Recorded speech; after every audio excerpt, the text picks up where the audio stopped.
সদর বদর মানুষ আমার নজরে পড়ে, এটা সবাই জানে। আমার ছাত্ররাও, আমার ছাত্র জীবন, শিক্ষকতার জীবন, উল্টাপাল্টা মানুষ আমার নজরে পড়ে। আমার কথা হলে আমার কোনো আপত্তি নেই, আমি একজনকে বললেও আমার কোনো অসুবিধা নেই। আমার এই মনে কয়েকজন শ্রোতা আছে, চেহারা চিনি জাগর, এরা 2-4 জন শুনলো কিচ্ছু তো, এটা লোক কম হয়েছে। তো লোক কম হয়েছে কী হয়েছে? লোক বেশি হলে কী হয়েছে? গুনাহ মাফ আমার। মনে করেন লোক বেশি হয়েছে তো আমার কবর রাজাব মাপ, তো তাই বেশি লোক দিয়ে কর্ম কি? আমি তো ভোটও দাঁড়াইছি না, তো আমি এটা দিয়ে কর্মীটা কি বলেন? আমি জনপ্রিয়তা দিয়ে কর্মীটা কি? আমি তো 50,000 লোকও দেখছি মাহফিলে আমার বয়ানের সময়, আমি 7 জন মানুষও দেখছি, 4 জন গুনাহ, আমি সব 5 জন। হ্যাঁ আলহামদুলিল্লাহ আমি বয়ান করছি। একটা সময় আমার এমনও গেছে আগে, খালাস দুষ্টামি করো না, আমি তো নিষেধ করলাম তোমার কাছে, বললাম ফাজলামি করো না, পরস্পর কথা বলো না, তুমি তোমার জন্য শোনো, আর ক্লান্তি লাগলে চলো বাড়িতে যাও। আমি তো অনুমতি দিছি, খুব দ্রুত শেষ করতে চাচ্ছি। তাইলে আমার বলার উদ্দেশ্য হলো একাকিত্ব যন্ত্রণাময়।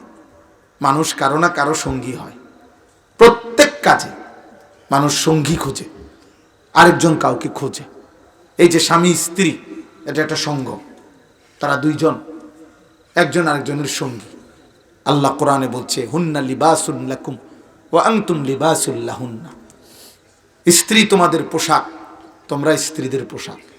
পোশাক যেমন জড়িয়ে রাখে শরীরের সাথে, তুমি তোমার বিবিকে জড়িয়ে রাখবে, বিবি তোমাকে জড়িয়ে রাখবে, অর্থাৎ 2 জনে মিলে থাকবে। এইভাবে জীবন চলার পথে আল্লাহ তাআলা মানুষকে জোড়ায় জোড়ায় সৃষ্টি করেছেন। ওয়া খালাকনাকুম আজওয়াজা, আল্লাহ বলেন আমি তোমাদেরকে সৃষ্টি করেছি জোড়ায় জোড়ায়, নারী পুরুষে জোড়ায় জোড়ায়। সোজা কথা, সুবহানাল্লাযী খালাকাল আজওয়াজা কুল্লাহা।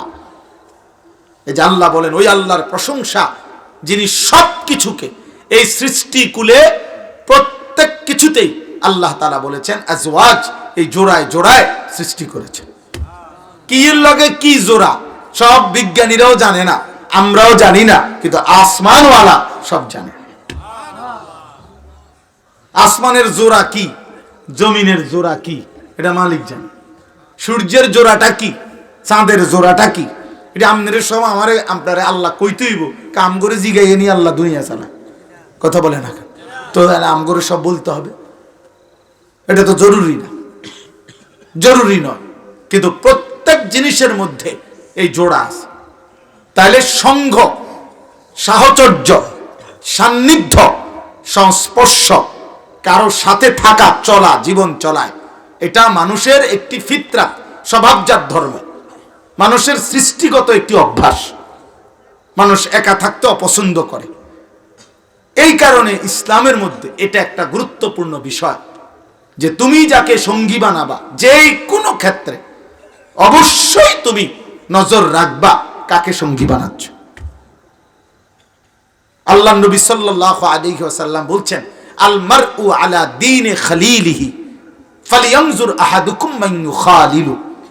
এই অল্প কদ্দুর, আধা ঘন্টা লাগবে না ইনশাআল্লাহ, আমি দোয়া করে দেব। শুধু সবাই আমার কথাটা মনোযোগ দিয়ে শোনেন, ছেলেরা ভাই তোমরাও শোনো, বাবা একবারের জন্য শোনো, তুমি না মাইনো ঠিক আছে, কারণ আমি তো তোমার মানাইতে পারবো না, ফয়সালা তো আল্লাহর হাতে, ফয়সালা মালিকের হাতে।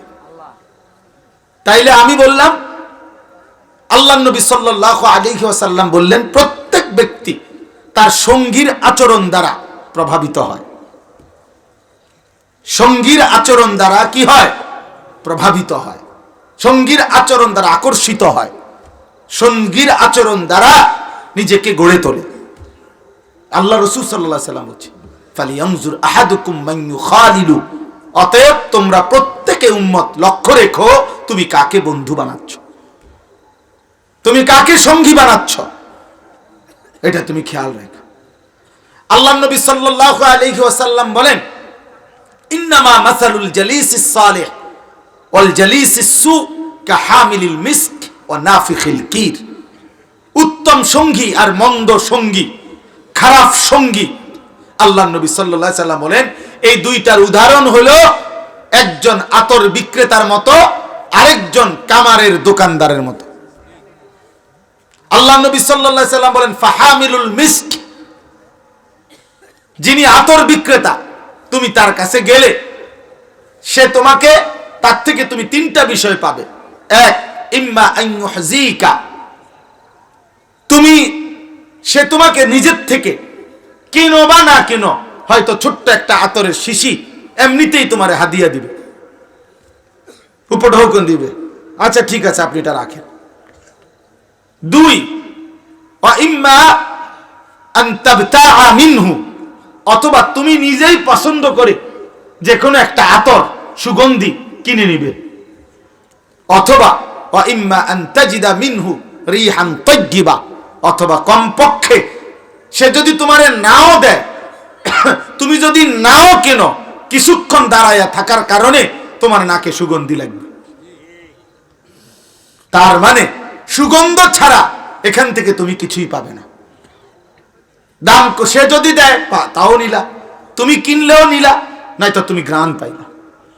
ওয়া নাফিখুল কির, আল্লাহ নবী সাল্লাল্লাহু আলাইহি ওয়াসাল্লাম বলেন, আর কামারের দোকানদার, কামার বুঝেন তো না, লোহা পিটাইয়া যারা কি করে বিভিন্ন জিনিস বানায়, এই কামারের দোকানদার, আল্লাহ নবী সাল্লাল্লাহু আলাইহি সাল্লাম বলেন তুমি তার কাছে গেলে কিছুক্ষণ বসলে সে তো তার কাছ থেকে তুমি দুইটা জিনিস পাবে। ইম্মা আন ইউহরিকা সিয়াবাকা, হয়তো কিছুক্ষণ বসে থাকলে দেখবে কোনো এক ফাঁকে তোমার কাপড়ের কোনো কোনা পুড়ে গেছে, ওই যে কয়লার লাল গুঁড়া আগুনের কারণে পুড়ে গেছে। আর যদি তুমি খুব কেয়ারফুল থাকো যে কাপড় যাতে না পড়ে, ঠিক আছে, তবে ওয়া ইম্মা আন তাজিদা মিনহু রিহান খাবিসা, তাহলে অবশ্যই তার কাছে যতক্ষণ বসবে ততক্ষণ নাপাক দুর্গন্ধ এটা তো নাকে মিলবে। আল্লাহ নবী সাল্লাল্লাহু আলাইহি সাল্লাম বলেন অতএব তুমি যদি ঈমান আমলওয়ালা কোনো ব্যক্তির সঙ্গী হও, তার থেকে আতরের সুঘ্রাণ মিলবে। তুমি যদি কোনো ফাসিক, ফুচ্চার, পাপী, অসভ্য, চরিত্রহীন, লম্পট, মদখোর, গাঁজাখোর, নেশাখোর, চরিত্রহীন, আল্লাহর নাফরমান, নামাজ নাই, সেজদা নাই, বন্দিগি নাই, আল্লাহ নাই, রাসূল নাই, তো তুমি তার কাছ থেকে তোমার জীবনটা হয় সে নষ্ট করবে, আর নাই তো দুর্গন্ধ ছাড়া, অশ্রাব্য কথা ছাড়া, গালিগালাজ, বিশ্রী, অসভ্য কথা ছাড়া আর কিছু মিলবে না। অসংখ্য যুবক তোমরা, আমরা জানি বাবা, অসংখ্য যুবক তোমরা এক বয়সী যখন একত্র হও, নারীকে কেন্দ্র করে অশ্লীল ছবি দেখতে দেখতে, উলঙ্গ ছবি দেখতে দেখতে তোমরা এমন বিশ্রী কথাবার্তা নিজেদের মধ্যে বলো যা কোনো কুত্তাও বলে না।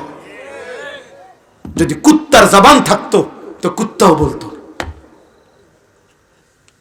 মুসলমানের বাচ্চা এত নিকৃষ্ট কথা বলে, এত জঘন্য কল্পনা করে, হ্যাঁ হ্যাঁ, এমন অশ্রাব্য কথা বলে। তো আল্লাহ নবী সাল্লাল্লাহু আলাইহি সাল্লামের জন্য বলছেন উত্তম সংঘ এটা গুরুত্বপূর্ণ। এবার আসেন 3 নম্বর হাদিস। আল্লাহ নবী সাল্লাল্লাহু আলাইহি সাল্লাম বলেছেন লা তুসাহিব ইল্লা মুমিনান, যে ঈমানদার নয় তুমি তাকে বন্ধু বানায়ো না। নবীজি বলছেন ওয়ালা ইয়াকুল মালাকা ইল্লা তাকিয়ুন, ভালোবেসে মহব্বত করে মুত্তাকি আল্লাহ ভীরু ব্যক্তি কাউকে তোমার সম্পদ থেকে কানা করিও খাওয়াইও না। বিপদে ফইরা, সাফে ফইরা, অথবা পারিপার্শ্বিকতার কারণে যদি নিরুপায় হইয়া কোনো কারণে 20-50 টাকা খাওয়াইতেও হয়, খাওয়াইলা, কিন্তু কলিজার মধ্যে ভালোবাসা নিয়া কোন ফাসিক, কোন নাফরমান, কোন পাপী, আল্লাহর দুশমনকে তুমি এক লোকমা খাবার দিও না। আল্লাহ রাসূল নিষেধ করেছে। হ্যাঁ, সরকারি ভাবে জেলখানার আসামিকেও তো খানা দেওয়া হয়, কিন্তু পছন্দের সাথে না। ফাঁসির দণ্ডপ্রাপ্ত আসামিকেও খানা দেওয়া হয়, কিন্তু সেটা তো মহব্বতের সাথে না। এরকম আর কি। তো এই জন্য আল্লাহ নবী সাল্লাল্লাহু আলাইহি সাল্লামের এই 3টা হাদিসের আলোকে এবার আমি শেষ আয়াতের তরজমাটা বুঝাইতে চাই যে এই আয়াতগুলো যেগুলো আমি পড়ছি কোরআনুল কারীমের 19 নাম্বার পারা 25 নাম্বার সূরা, সূরায়ে ফুরকান। এই ফুরকান, এই সূরার মধ্যে এই কথাটাই মূলত এই আয়াতগুলোতে আছে। কিয়ামতের দিন হাসরের ময়দানে প্রত্যেক নাফরমান পাপী ব্যক্তি, খোদার কসম আল্লাহ বলছে, অগণিত অসংখ্য পাপী নাফরমান ব্যক্তি হাসরের ময়দানে নিজেদের আঙ্গুল এইভাবে দাঁত দিয়া কামড়াইতে কামড়াইতে আফসুস করতে করতে দুনিয়ার যেই সমস্ত বন্ধু সঙ্গী যাদের কারণে সে গুনাহ আর পাপ আর অসভ্যতার চরিত্রহীনতা, আল্লাহর নাফরমানি আর আল্লাহর অবাধ্যতা করেছিল, ওদের নাম স্মরণ করে করে আফসুস করবে, আফসুস করবে, আফসুস করবে, আর বারবার বলবে, হায় যদি রাসূলের কথা শুনতাম, যদি আল্লাহর কথা শুনতাম, যদি নেককার মানুষের সঙ্গী হতাম, যদি আল্লাহর প্রিয় বান্দাদের কথা শুনতাম। মক্কার কুরাইশদের একজন বড় সর্দার ছিল উকবা ইবনে আবি মুআইত, কুরাইশ কাফের। এই কাফের একদিন অনেক মেহমানকে দাওয়াত দিছিল, তার অভ্যাস ছিল সে মেহমানদারি করত। তো নবীজিকেও দাওয়াত দিছে। নবীজি যখন তার বাড়িতে আসছে, আল্লাহ নবী সাল্লাল্লাহু আলাইহি সাল্লাম তখন খাইতে বসে হাত ধুইতেছিলেন না, খাবার নিচ্ছেন না। তখন উকবা ইবনে আবি মুআইত সে বলছে, মুহাম্মদ তুমি খাবার নিচ্ছ না কেন? তখন আল্লাহ নবী বললেন, চাচা আমি ততক্ষণ পর্যন্ত আপনার খাবার নেব না যতক্ষণ না আপনি আমার কালেমা না পড়বেন। তো উকবা ইবনে আবি মুআইত সে মনে মনে ভাবলো, এখন যদি আমি কালেমা না পড়ি আর মুহাম্মদ যদি আমার ঘর থেকে না খেয়ে মেহমান ফিরে যায়, তাহলে এটা গোটা আরবের মধ্যে নিন্দা হবে, মানুষের মধ্যে কুৎসা রটনা হবে যে উকবার বাড়ি থেকে মেহমান না খাইয়া চলে গেছে। আরব দেশের মানুষ মেহমানদারি যুগ যুগ ধরে তাদের ঐতিহ্য ছিল, মেহমানকে ফিরাইয়া দেওয়া তারা খুব লজ্জা মনে করত, ভীষণ লজ্জা। এখনো আমরা এই মক্কা মদিনায়, আমরাও হজ উমরায় দেখছি বারবার আরবীয় মানুষের মধ্যে মেহমান নওয়াজি খুব বেশি, মেহমানদারি। তো উকবা চিন্তা করছে, মুহাম্মদ তো মেহমান আমার, ফিরে যাবে না খাইয়া, আর এটা তো লজ্জার বিষয়।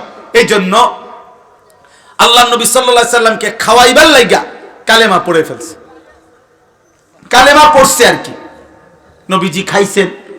তো নবীজি খাওয়ার পরে নবীজি সাল্লাল্লাহু আলাইহি সাল্লাম যখন চলে গেলেন, তখন এই উকবা ইবনে আবি মুআইতের বন্ধু উবাই ইবনে খালফ, উবাই এই কাফের সর্দার আরেকটা বেঈমান, এই বেঈমানে তারে ধরছে যাইতা, দোস্ত আজ এতদিনের সম্পর্ক বন্ধুত্ব, সেই ছোট্টবেলার থেকে আমরা একসাথে বড় হইলাম, আমরা তোমার সাথে চলি ফিরি, লাকাদ সাবাআতা, তুমি আজ ধর্ম ত্যাগ করলা, তুমি আমাদের বাপ দাদার মুখে চুনকালি দিয়া দিলা। আমরা এতদিনের বন্ধুত্ব, একসাথে চলি ফিরি, একসাথে মদ খাই, জুয়া খেলি, একসাথে নাচি গাই, ফুর্তি করি, একসাথে জিনা করি, ব্যভিচার করি, অসভ্যতার সব আমরা একসাথে করি। আজ কথা নাই বার্তা নাই, মুহাম্মদের কালেমা পড়ে ফেললা। উকবা ইবনে আবি মুআইত বলল, তোমরা তো দেখছো, সে যদি না খেয়ে যেত তাহলে তো আমার বেইজ্জতি, মেহমান আমার ঘর থেকে ফিরে গেছে, এই জন্য আমি না পারতে কালেমা পড়ছি। উবাই ইবনে খালফ সে তখন তাফসিরে আছে, সব তাফসিরে এটা আছে, সে তখন বলছে, উকবা তাহলে যদি আমাদের মধ্যে বন্ধুত্ব থাকতে হয়, এই বন্ধুত্বের দাবি নিয়ে বলতেছি, তুমি যতক্ষণ পর্যন্ত মুহাম্মদের কালেমা মুহাম্মদের কাছে ছুড়ে না দিয়ে আসবা, প্রত্যাখ্যান না করবা, আমাদের বন্ধুত্ব থাকবে না। নাউযুবিল্লাহ। তখন উকবা বলছে, তাহলে আমারে কি করতে হবে দোস্ত? বলছে, মুহাম্মদ এখন যাইবা, যে অবস্থায় আছে ওই অবস্থায় নাউযুবিল্লাহ তার কপালে থুতু দিয়া তার কালেমা তারে ফেরত দিবা। আল্লাহর কসম ভাইয়া বাবা, এই বেঈমান আহা এই বন্ধুর খপ্পরে পড়ে, এই বন্ধু নামের এই শয়তানের খপ্পরে পড়ে এই বেঈমান তো কালেমা পড়ে ফেলছিল, কিন্তু সে গিয়া আল্লাহ নবী সাল্লাল্লাহু আলাইহি সাল্লাম তাফসিরে আছে, তখন কাবা শরীফের পাশে নবীজি তখন নামাজের সেজদা দিছেন, সেজদারত অবস্থায় নবীজিকে সে থুতু মেরে নবীর কালেমা নবীকে ফেরত দিছে, বন্ধুত্ব টিকাবার জন্য। আল্লাহ তাআলা তখন এই আয়াতগুলো নাজিল করেছেন। এবং আল্লাহ তাআলা তখন এই কথাটা বলছেন, হায় নাফরমান, কি করলা? সেদিন কিয়ামতের দিন আফসোস করবা। সেদিন কি পরিমাণ আফসোস করবা যে আহা কি করলো। এই দেখেন, এবার তর্জমা শুনেন, কাইলে কথা শেষ। ওয়ায়াউমা তাশাক্কাকুস সামাউ বিল গামাম ওয়া নুজ্জিলাল মালাইকাতু তানজিলা। আল্লাহ তাআলা বলেন, হাসরের মাঠ যখন কায়েম হবে তখন পায়ের নিচের জমিন আর উপরের আসমান, তো উপরের আসমান মেঘমালায়, মেঘ সাদা সাদা চাকা চাকা মেঘ না, এই মেঘমালায় আসমান ভরে যাবে। আর এই মেঘের ভিতর থেকে হাসরবাসীরা, মানুষরা সবাই তাকিয়ে দেখবে, অনুজ্জিলাল মালাইকাতু তানজিলা, কোটি কোটি ফেরেশতা মেঘ ভেদ করে যেন আসমান থেকে জমিনে নামতেছে, হাসরের মাঠে নামতেছে। প্রত্যেকে এই মানুষগুলোর আমলনামা হাতে নিয়ে আল্লাহ তাআলার সামনে এসে পুরা হাসরের মাঠে অবস্থান করবে।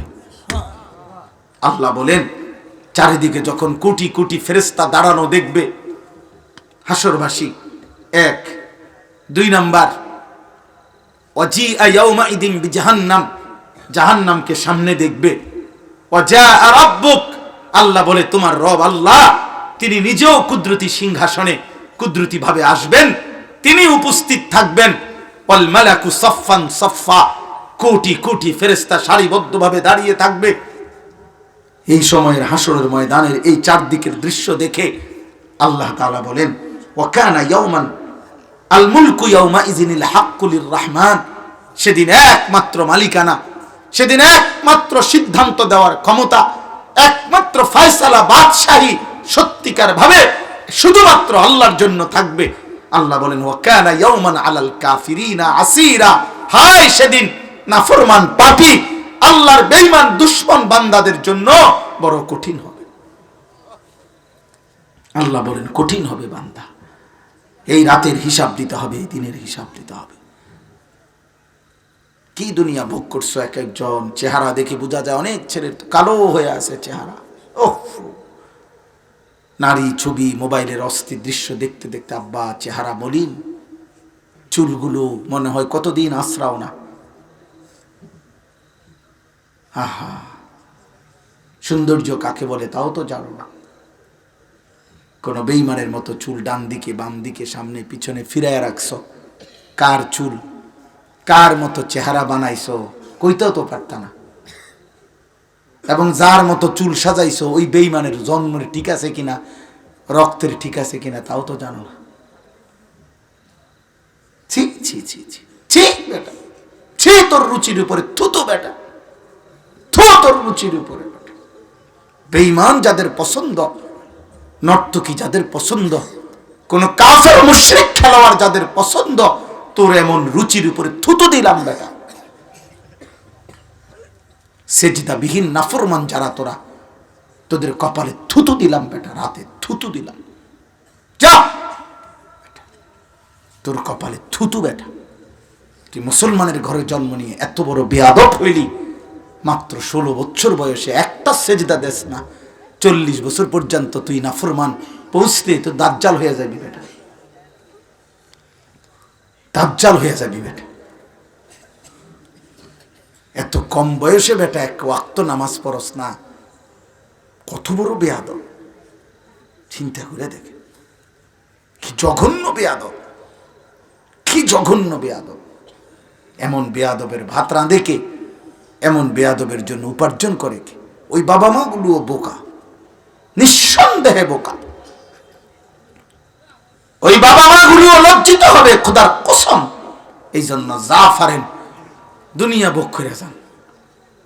হ্যাঁ, ওটা খুশি, ওটার ফুট বিদেশ 12 লাখ টাকা দিয়া ফাটাইছে। কেমনে কেমনে মিলাইছেন চাচা টেয়া? 6 লাখ টাকা জমি বেচছে আর 6 লাখ টাকা সুদে আর কিস্তিতে।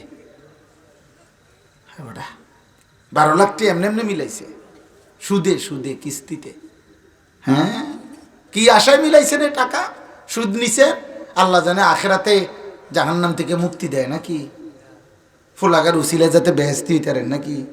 সুদের টাকা দিয়া, কিস্তির টাকা দিয়া। ছি ছি ছি ছি। মুসলমান, মুসলমানের জিম্মাদারি ছিল স্ত্রী সন্তান ছেলে মেয়ে বাবা মা স্বামী স্ত্রী, খোদার কসম কথা ছিল মুসলমানের প্রথম ডিউটি ফুল ফ্যামিলি নামাজি হবে, প্রথম জিম্মাদারি এটা। আরে বেটা প্রয়োজনে খানা বন্ধ বেটা, আমি রোজগার করব না বেটা তোর মতো নাফরমানের জন্য, তোর মতো নাফরমানের জন্য উপার্জন করব না বেটা। 16 বছর তুমি বেটা, আমি প্রবাসী বহু লোকরে বলছি বুকে জড়াইয়া বেটা এমন বিদেশ কইরো না। 16 বছর তুমি বেটা কষ্ট করে বিদেশ করো, তোমার একটা একটা ঘাম একটা একটা টাকার মধ্যে রিয়ালের মধ্যে বেটা তার ঘামে ভিজা, তার কষ্টে ভিজা, তার কলিজাটা পানি করে ফেলছে। আজকে 18 বছর 20 বছর বিদেশে থাকে, একবেলা খানা দেই না কেউ নাই, এক গ্লাস পানি আগায় দেওয়ার মতো কেউ নাই, একটা জামা ধুইয়া দেওয়ার মতো কেউ নাই, একটা ভালোবাসবে একটা বিবি নাই, বাচ্চা নাই, কেউ নাই। বেচারা অসহায়ের মতো 12 ঘন্টা ডিউটি করে আইসা পইরা থাকে রুমের মধ্যে, মন চাইলে দুগা খায়, মন চাইলে শুইয়া থাকে ক্লান্তিতে। আবার ডিউটির টাইম হয়ে যায়, কে খাইবো কে রাঁধবো? এত কিছুর বিনিময়ে তোমার স্ত্রী দেশে বাজারে বাজারে ঘুরে গ্রাম চুক্তি বেড়াইতে লগে কথা কয়, তোমার ছেলে নামাজ পড়ে না, তোমার মেয়ে অসৎ চরিত্রবান চরিত্রহীন কোনো লম্পটের সাথে হারাম প্রেম করছে, আর তুমি বইয়ে বই বিদেশ করতে আসো। করো, বিদেশ করো, আরো পয়সা কামাও। কেউ রাগ হইলে কোন প্রবাসী যদি আমার কথা বলতে কইবেন, আমি তাকে বলতে চাই ভাই তোর কষ্টের টাকা, তোর মেহনতের টাকা, তোর কলিজার ঘাম করা টাকা তোর স্ত্রী সন্তান আল্লাহর নাফরমানিতে ব্যয় করছে। রাখো বেটা এমন টাকা কামাই বেটা, আগে বুঝাপড়া করো বিবি বাচ্চার কাছে যে নাফরমান আল্লাহকে যদি তোরা সেজদাই না করস, তোদের জন্য আমি উপার্জন করব কেন? তোদের জন্য তোরা যত আল্লাহকে পাত্তা দাও না, তো তা আমি আর তুমি কিতা? আপনি মনে রাখেন, একটা ছেলে একটা বাবা এখানে যদি থাকেন, আপনি মনে রাখেন যে সমস্ত আপনাদের ছেলে 14, 16, 18 মাত্র বয়স, 20 বছর বয়স, এক ওয়াক্ত নামাজ পড়ে না, ওই মনে রাখেন ও আপনারে কি বলতে চায় জানেন? ওই বলতে চায় বাবা, আরে বাবা এত বড় সৃষ্টিকর্তা, কায়নাতের সৃষ্টিকর্তা আল্লাহ আমারে ডাকে প্রতিদিন 5 ওয়াক্ত, উনারে আমি পাত্তা দেই না, তুই বাপ কিতা বেটা? যা বেটা বেটা, তোর মতো বাপ বেটা গনার ধরিনি বেটা। আমি তো আল্লাহরই কিছু মনে করি না বেটা, এই গাদ্দার তো আল্লাহরই কিছু মনে করে না। এই জন্য আসমানের নিচে না জমিনের উপরে বেনামাজি সর্বনিকৃষ্ট বেয়াদব। এই জন্য চেহারা কালো, আরো কালো হবে বেটা, মনে রাখিস বাপ। কোন বিবেকবানকে দেখাইস বেনামাজি ছেলে যে তোকে দেখতে প্রিয় মনে হয় না অপ্রিয়, তোকে দেখতে মায়া লাগে না মায়া লাগে না, তোকে দেখতে আদর লাগে না লাগে না, কোন বিবেকবানকে জিজ্ঞাসা, সমবয়সী বন্ধু তোকে বলবে না কোনোদিন। তোর মতো চরিত্রহীন আরেকটা বন্ধুকে জিজ্ঞেস করলে ও চিনবে না তোকে। আল জিনসু ইয়ামিলু ইলাল জিনস, আরবিতে বলে যে যেমন সে ঝুঁকেও তেমন। কোরআনে আল্লাহ বলছে যে খবিস তার বিবিও হবে খবিস। আল্লাহ তাআলা কোরআনে বলছে যে ব্যভিচারী জেনাকার পুরুষ তার স্ত্রীও হবে ব্যভিচারিণী নারী, তোর বউ হবে 3 নম্বর। তুমি যেমন চরিত্রহীন, হ্যাঁ টের পাইবা, টের পাইবা। দেখো আমি বললাম, আমি জানি আব্বা, শত শত যুবকের চোখের পানি আমি জানি, আমার জীবনটাই ছেলেদেরকে নিয়ে, মুসলমানের কিশোর নওজোয়ান নিয়ে সারাদিন ফিকির করি। কত যুবকের কান্না আহাজারি, 3 বছর 5 বছর প্রেম করছে, 5 মাসের মধ্যেই বিবাহিত জীবন জাহান্নামের টুকরা হয়ে গেছে। কারণ বিবাহের আগে ছেলের চোখেও মেয়ের কোনো দোষ নাই, মেয়ের চোখেও ছেলের কোনো দোষ নাই, কারণ ভালোবাসে না, তখন তো ভালোই বাসে, তো ভালোবাসলে আর দোষ দেখবো কিন্তু? তখন তো প্রেমের টাইম, তখন তো শয়তান সাথে আছে, তখন তো ইবলিস সাথে আছে, ইবলিস তো লোভনীয় করে দেখায়। কিন্তু বিবাহের পরে চূড়ান্ত বাস্তবতা, পৃথিবীর বাস্তবতা ফুটে ওঠে, তখন আর কোনো গুণ দেখে না, উভয়ে উভয়ের দোষে দেখে, দোষে দেখে। কোন স্বামী যদি বাহিরে যায় আর স্ত্রীর ভিতরে যদি এটা থাকে যে তে বেড়া মনে আরেক বেড়ির লগে তাইলে এই পুরুষটার জীবনের শান্তিটা কি? কোন পুরুষ যদি বাইরে গিয়া ভাবে আমার স্ত্রী না জানি কোনো বেড়াইতে লগনি, হারাম সম্পর্ক, অবৈধ সম্পর্ক, এই পুরুষের জীবনে আর কামাই রোজগারি ও চাকরি ব্যবসার শান্তিটা কি? কত মেসেজ দেখতে চাইবা তুমি? চলো আমি দেখাই। আমার তো দায়িত্বশীল ছেলে আছে, আমার 2টা ছাত্র আছে, 2টা মাওলানা সাহেব, ওরা এখন ওদের কাছে আমি মোবাইলে হোয়াটসঅ্যাপ নাম্বার দিয়ে রাখছি। অসংখ্য যুবক যাদের জীবন শেষ, চরিত্র শেষ, শরীরের সক্ষমতা নাই, যৌবনের ক্ষমতা নাই, লজ্জাস্থানের ক্ষমতা নাই, কোমরের ক্ষমতা নাই। কি কারণ? উলঙ্গ ছবি, নর্তকী। আহা, ধরতেও পারলো না, ছুঁইতেও পারলো না, দেখে দেখেই সুন্দর একটা সুস্থ সবল জীবন, শরীরের ক্ষমতা শেষ করে দিছে। একদিন দেখবে সে তার সক্ষমতা নাই, দুনিয়াও নাই, আখেরাতও নাই, জাহান্নাম ছাড়া। দুনিয়া তো জাহান্নামের আগুন, মানে দুঃখে দুঃখে কষ্ট যন্ত্রণা, আখেরাত। আল্লাহ আমাদেরকে বুঝ দান করেন, আল্লাহ আমাদেরকে বুঝ দান করেন। আল্লাহ তাআলা বলেন, ওয়ায়াউমা ইয়া'আদ্দু যালিমু আলা ইয়াদাইহি ইয়াকুলু ইয়া লাইতানি ইত্তাখাযতু মা'আর রাসূলি সাবিলা। আল্লাহ তাআলা বলেন, এই নাফরমান পাপীরা সেদিন নিজেদের দাঁত দিয়ে আঙ্গুলগুলো হাতের কামড়াইতে থাকবে, এই হয় কামড়াইয়া ছিঁড়ে ফেলবে, আর আফসোস করতে করতে বলবে, হায় যদি রাসূলের পথ ধরতাম। ইয়া লাইতানি ইত্তাখাযতু মা'আর রাসূলি সাবিলা। এরপরে বলবে, ইয়া ওয়াইলাতা লাইতানি লাম আত্তাখিজ ফুলানান খলিলা। যার কারণে যে নষ্ট হলো, যার কারণে যে চরিত্রহীন হইল, ছেলে হোক, মেয়ে হোক, বন্ধু হোক, বড় হোক, ছোট হোক, আল্লাহর কসম আল্লাহ বলেন, সে তাকে স্মরণ করবে আর মনে মনে আফসোস করবে আর বলবে, হায় আমি যদি তাকে বন্ধু না বানাইতাম। লাম আত্তাখিজ ফুলানান খলিলা, আমি যদি তাকে বন্ধু না বানাইতাম। বন্ধু নামের যেই শয়তান আমাকে উলঙ্গ ছবি দেখে নষ্ট করেছে, বন্ধু নামের যেই শয়তান আমারে সুদের আড্ডায় লাগায় দিছে, ঘুষের আড্ডায়, বন্ধু নামের যেই শয়তান আমারে জিনা ব্যভিচারে আসক্ত করে দিছে, বন্ধু নামের যে শয়তান আমারে মদ জুয়া ব্যভিচারে লাগায় দিছে, আমি তো আর ফিরতে পারি নাই, আমি তো গুনার মজা পেয়ে আর ফিরতে পারি নাই, আমি তো অসভ্যতার মজা পেয়ে আর ফিরতে পারি নাই, আমি তো হারাম উপার্জনের নেশায় আর ফিরতে পারি নাই। লাকাদ আদাল্লানি আনিদ যিকরি বাদা ইয জাআনি।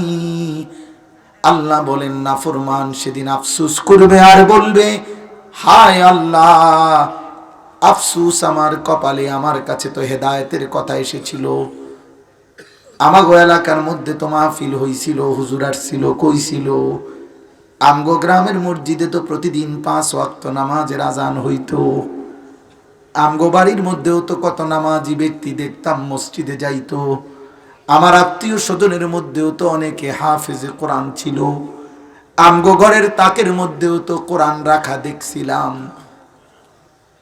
আমার মাও তো বলছে আমারে মুসলমান, বাপু তো বলছে আমি মুসলমান, আমি তো নিজেও ধর্ম যতবার লিখছি ততবার বলছি ইসলাম, আমার আইডি কার্ড, পাসপোর্ট, জন্ম নিবন্ধন সনদেও তো লেখা ছিল ইসলাম, সব কিছু তো ছিল, কিন্তু বন্ধু নামের ওই শয়তান তো আমারে গোমরাহ করে দিল। ওয়াকানা শাইতানু লিল ইনসানি খাজুলা।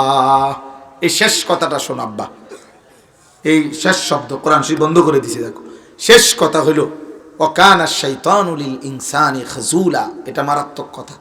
আল্লাহ বলছে, প্রত্যেক মানুষকে গুনাহে লিপ্ত করাবার সময় শয়তান তার থেকে কেটে পড়ে। এই কথাটা ব্যাখ্যা হলো তাফসিরে আছে, কোরআন শরীফের অন্য আয়াতও আছে। অর্থাৎ একজন মানুষকে গুনাহ করাইবার আগ পর্যন্ত শয়তান তাকে ভীষণভাবে প্ররোচনা দেয়। প্ররোচনা, দেখ দেখ কিচ্ছুই তো না, দেখ আরে কত মানুষে বেটা, কত হুজুরও আছে, দেখে দেখ তুই কিচ্ছু তো না, দেখ টেহা লো বেটা, কত কত মানুষে লাখ লাখ টেহা ঘুষ খায়, তো মাত্র টেহা 200 লইবা কি বার, লইবি না। মানে এরকম শয়তান কোনো না কোনো ভাবে পাপীকে গুনার মন্ত্রণা, পাপের কথা, সুদ, ঘুষ, মদ, জুয়া, জিনা, ব্যভিচার,